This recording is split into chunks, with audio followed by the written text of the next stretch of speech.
Një valë e re sulmesh me dron nga Ukraina ka goditur territorin rus duke shkaktuar dëme në një nga pikat më të rëndësishme të eksportit të naftës në detin Baltik. Sipas autoriteteve ruse, objektivi i sulmit ka qenë porti Primorsk, ku është dëmtuar një rezervuar karburanti dhe ka shpërthyer në flak. Shërbimet e emergjencës kanë ndërhyrë për shuarjen e flakëve, ndërsa personeli është evakuar nga zona për arsye sigurie. Guvernatori i rajonit të Leningradit, Aleksandr Dorozdenko, bëri të ditur se gjatë natës janë rrëzuar mbi 50 dronë, ndërsa operacionet për neutralizimin e sulmeve kanë vijuar edhe gjatë mëngjesit.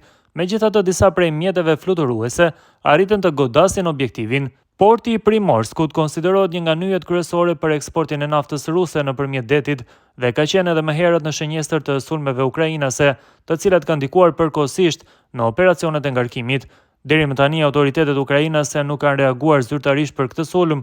Megjithatë, sulmet e tilla janë bërë pjesë e strategjisë së Kievit për të goditur infrastrukturën energjetike dhe industriale të Rusisë, me qëllim dobësimin e kapaciteteve financiare të Moskës për luftën.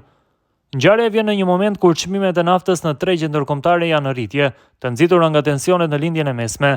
Paralelisht, Shtetet e Bashkuara të Amerikës kanë ndërmarrë hapa për të zbutur disa sanksione ndaj naftës ruse dhe iraniane, në përpjekje për të stabilizuar tregun global.